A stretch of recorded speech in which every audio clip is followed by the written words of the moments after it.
If you're a real closer, you're a motherfucking shark in water and you smell blood. It is up to you to go fucking take the kill.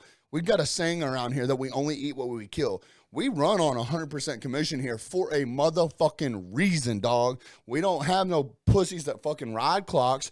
We're here to go out there and hunt for what we want. And guess what? If we want to make more money, all we got to do is go get it. And that sets us up for the opportunity to take every prospect extremely seriously. What's up, guys? Welcome to the Return on Investment MF channel. It's your host, Zack ROI Williams. And this is the information your haters don't want you to hear about. Becoming the most badass version of yourself in business.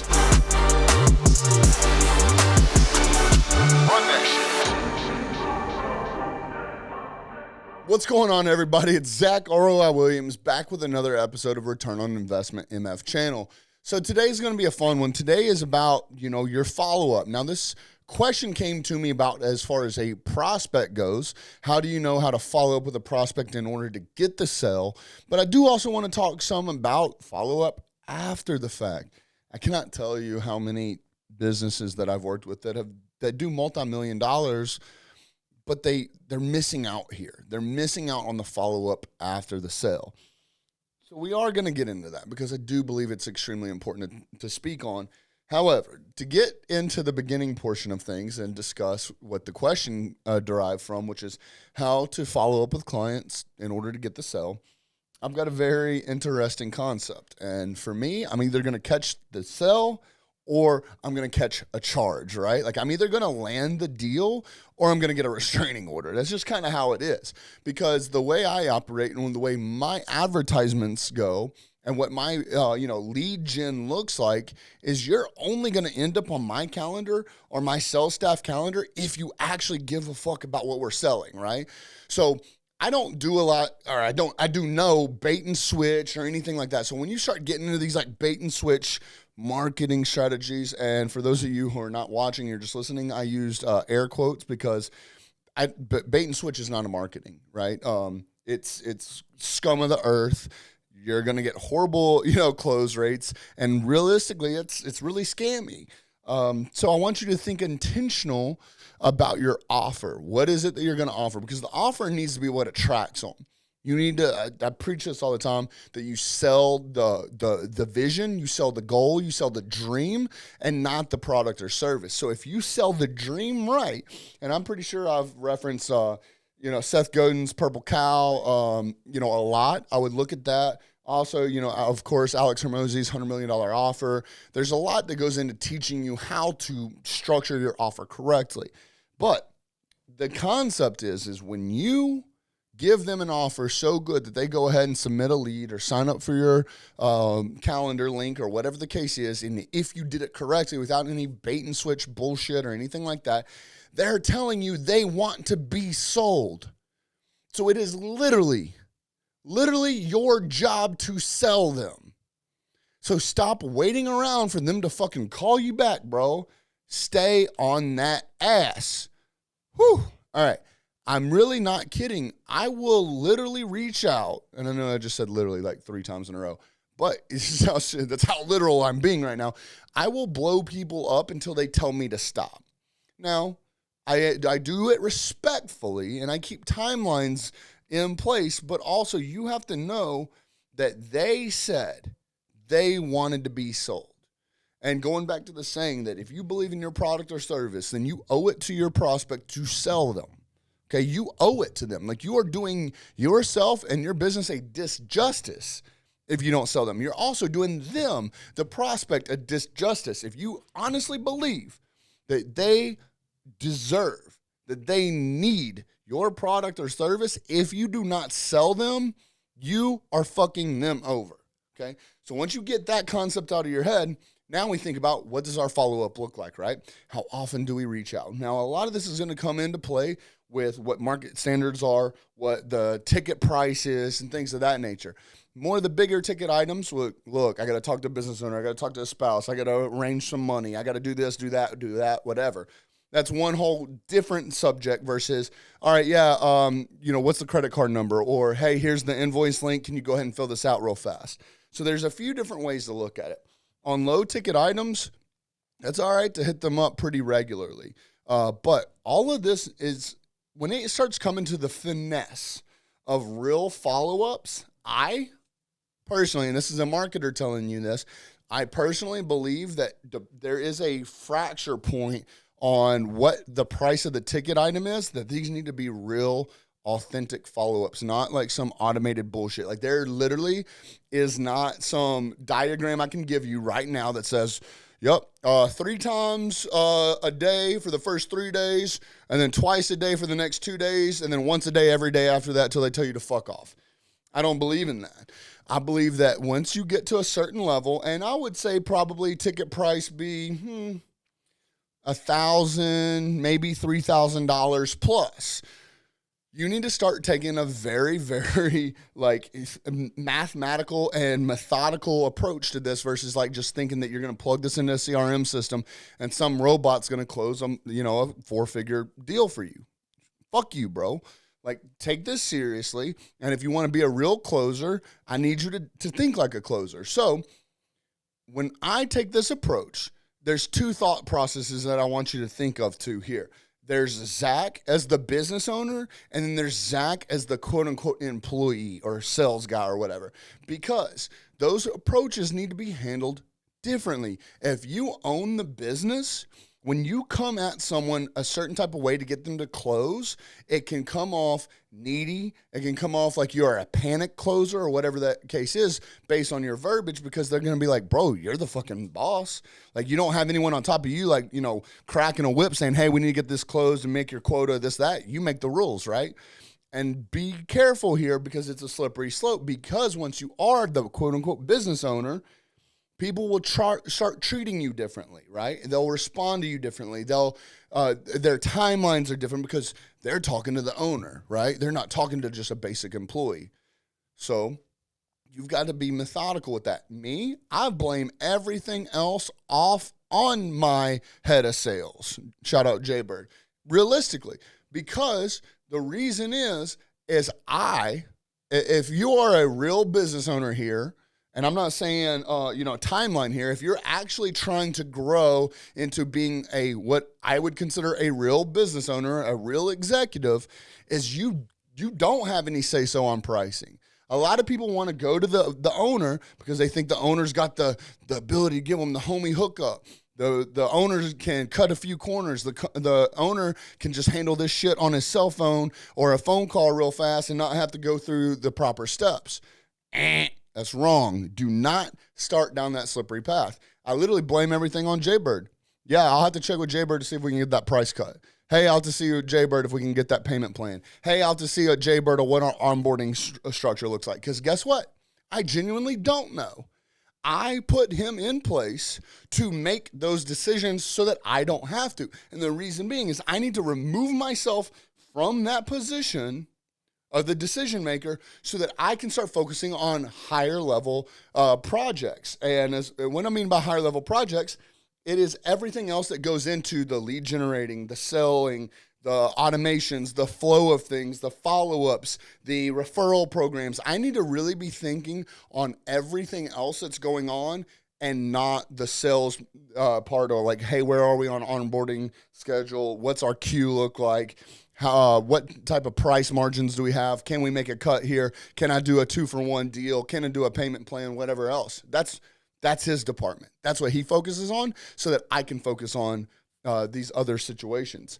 So now, me as a business owner, I respond by pushing everyone back to Jaybird. Do I help finagle a few deals? Yes, I do. However, I don't make any decisions outside of what he tells me. So when you start as the business owner having these sales calls and people want to come to you and start cutting corners and start getting the homie hookup, you need to learn to stand your ground.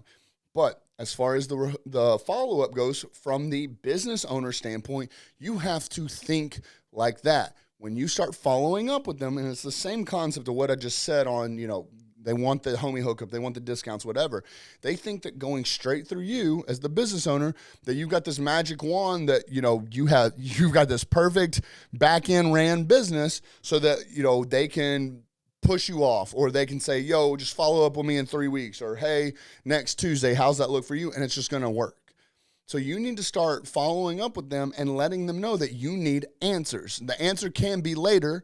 The answer can be another specific date. The answer can be, hey, I've got to talk to someone else. Those answers still work, but don't let them string you along. So for example, when I follow up with clients, when it is time for me to follow up with clients, the ones that I'm personally handling, I let them know that I need an answer just so I can update the database, just so I can notate their account. I'm not scared to ask them for money. I'm not scared to ask when are they going to the bank to send the wire. I'm not scared to ask when are they going to sign the document, or if they showed it to their business partner, or they talked about it with their spouse. Whatever the case is, I need to know so that I can update their client folder so that the rest of my sales staff knows how to move around that. Because if you start trying to give out as the business owner these little sidebar conversations without notating things, or just letting these people run rampant, guarantee you're going to let sales fall through the crack. B, you're going to get taken advantage of. And C, your entire sales department's going to fall apart because they have no idea what's going on. So when you come at it as from the standpoint of the business owner, let them know what your position is. Yes, I'm the business owner, but I don't make decisions on cutting corners, price deductions, payment plans, or anything like that. If you want to have that discussion, you've got to go through my head of sales. There's got to be levels to the ship. And now to fast forward into the way you kind of talk when you are, quote unquote, just an employee. And I fucking hate that, but this is real life, guys. You're here not to hear the easy shit. If you are just an employee, some people will see you as just an employee. If your fucking business owner does not put those guidelines in place to let people know what your standard operating procedure is. Look, dog, I'm the owner. I make no fucking decisions. I built my company so I don't have to make decisions. I put strategic people in place to be able to make those decisions because I believe they are the best at what they fucking do. And if I'm the best at what I fucking do, and I decide that they're the best at what they fucking do, then they are the fucking best at what they do, because guess what? I know I'm the best at what I do, right? So if you followed me there, the reason being is because I want to push everyone to Jaybird. I want to push everyone to my head of sales, because that's how shit stays organized. That's how the follow-up sequences don't get broken. And now when they talk to them, he has an authority where they don't think that they are just talking to just a sales guy. They know they're talking to King Big Dick. They know that he gets to make all the decisions, that he has full control. And I kind of feel bad for any prospects that are watching this. Now they're going to go try and harass fucking Jaybird. Don't fucking harass my guys. But he makes all the decisions. Now the authority has switched where people don't just want to talk to the owner. People want to talk to the motherfucker that can make decisions. That's ultimately what they want.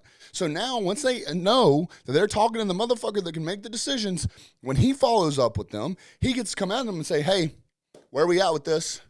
This is me doing what I'm supposed to do because Zack holds me responsible and has enough respect for me to know that I'm going to get this job done. So when are you going to send the wire? When are you going to sign the contract? Hey, we noticed that you viewed the contract. Well, did you have any questions about it, right? Now, obviously, there's some word tracks and stuff that we use. None of them are salesy. It's all about being personable. But we have guidelines that we follow because we want to do business. We want to be real people that do business with real people. So we set those standards up front. We know who they are. We know what their kids are doing. We know what their future plans are. We know what their dreams are, because that's what we get down into it with. So with that being said, he follows up a certain type of way. He's very authoritative when it comes to that follow-up and the way his communication is, because that's the standard that we set. So you need to make sure that wherever position you're in, you're setting those standards, whether you are the quote-unquote business owner or you are the quote-unquote employee, right? So now, let's talk about like what it's like to actually follow up with these people. And I was not kidding. I'm going to get a no, or I'm going to get a sale, right? I'm going to get the shut the fuck up and leave me alone, or I'm going to get, hey, wire's been sent or contract's been signed.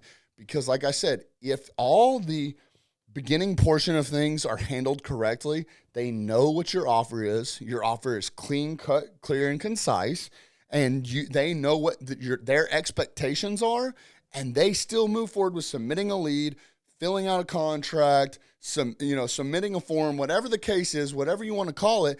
They're telling you, please sell me. So now it is literally your job to sell them. Now, there is a difference here in sellers and closers. And I want to make that real fucking clear. Sellers are order takers, right? Closers are bad motherfuckers who go out there and get the fucking job done, right? Which one are you, right? So at this point, you're either a seller, you're a little order taker, like you graduated from McDonald's University or something, or you're a fucking closer, you came from the world of hard knocks, and you learned to put your dick on the table and do what it needs to be done to get a deal closed, or those are really the only two options, but you've got to decide which one you're on, because otherwise you will allow someone through the follow-up process to string you along or to blow you off. People need to realize that your time is just as valuable as theirs, okay? Now, they've got a product or service, or you've got a product or service that they want, otherwise they wouldn't have submitted a form, so keep that in mind. Also, keep in mind that if you believe in your product or service, you owe it to your prospect to close them, right? And then also, you've got to think about that this is your job. If you're a real closer, you're a motherfucking shark in water and you smell blood. It is up to you to go fucking take the kill. We've got a saying around here that we only eat what we kill. We run on 100% commission here for a motherfucking reason, dog. We don't have no pussies that fucking ride clocks.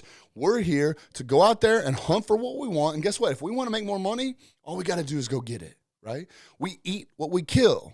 And that sets us up for the opportunity to take every prospect extremely seriously. So if you're a business owner here, like the gentleman that asked the question originally, you eat what you kill. How hungry are you? Guarantee you, if you were starving, your family was starving, what would you do? You wouldn't go to bed till you fucking find something to eat, right? Same thing with you. If you got to think about your follow-up process for your prospects, you going to go to sleep hungry? Probably fucking not. So you need to do day in and day out what it takes to go fucking hunt and kill for your family. And that's how we operate around here. We're savages. And I don't mean that like we're just out here fucking people over. We love what we do. We have a phenomenal product and service. And because we care about our product or service, we owe it to you. We owe it to our clients, our prospects, to close them. They need what we have. They just might not fucking know it yet. So it's our job to educate them on that. So how do you educate them without fucking following up with them? You've got to reach out to them. Now, like I said, your products or service, depending on the price tag, is going to dictate what your follow-up sequence looks like, as well as what the steps take to be able to move forward. If you're selling some freaking SaaS or some shit right like that, that's, a couple bucks a month, dude, blow those motherfuckers up every day. Yo, you ready yet? You ready yet? Yo, because all you got to do is fill out an invoice or sign a contract or whatever the case is. Boom, you're done. If it's something bigger, they got to move. Like, dude, we deal with high-ticket stuff. They got to move money from account to account. They got to liquidate stuff. Some of them got to call up people, sell a few things, this, that, whatever, to move forward with us. So we have certain timelines that we got to follow up just to make sure that we're on top of it. Hey, how's everything going? I know you were in the process of, liquidating this account. Just wanted to check up, see if you got an ETA, only so I can, notate your account. Oh, fuck yeah, bro, my bad. I forgot it liquidated yesterday. I got it right here. Send the contract over. Boom, done. Man, oh shit. I called them earlier today, or I'll call them right now, or whatever the case is. 2 weeks from today, they said it'll be liquidated. Boom. All right, there's my next follow-up. Boom, boom, boom, boom. Stay on top of them. Oh shit, man. Yeah, I just liquidated yesterday. I hadn't had a chance to get to the bank. I'll do that tomorrow. Sounds good. 11 a.m. the next day comes around. Hey man, just wanted to reach out, see what time you were going to the bank today. Hadn't heard from you yet. Just wanted to notate your account.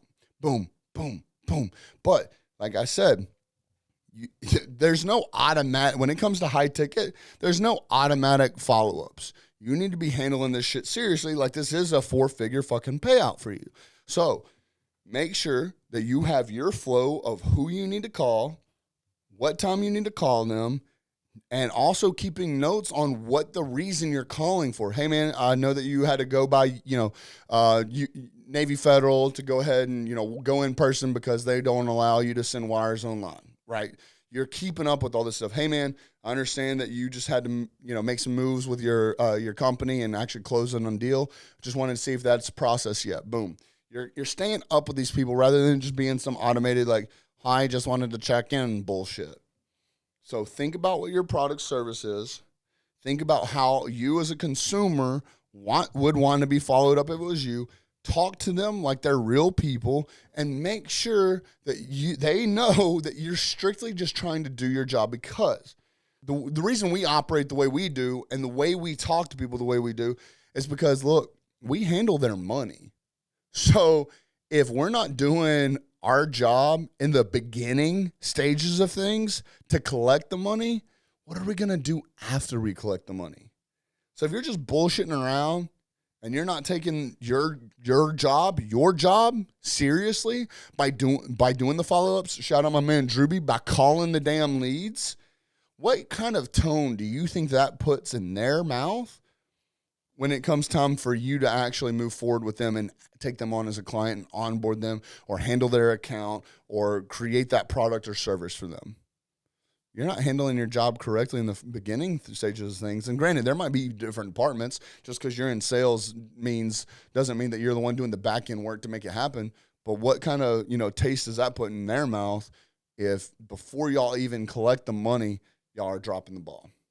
Okay. So I want y'all to be very, very intentional with what it is you're doing, how you make these calls, and how often you make the calls. Keep this shit personal. You need to be a real person. People these days want to do business with real people. So you got to prove it to them. Don't just fucking rely on some CRM system to do a bunch of automated follow-ups with them. Listen, guys, I'm that guy. I'm the one that sends automated messages. But we have sequences to this. We have certain word tracks we follow. We have certain scripts that I write. We have all this stuff that makes fucking sense depending on the product or service that you have at hand. And every one of them gets handled different. Every one of them. I don't care if it's the same industry. I don't care if it's the same niche. I don't care if it's the same company, but different programs. Everything gets handled differently. There is no one size fits all. So don't think that there is. You need to take this shit seriously. There is not...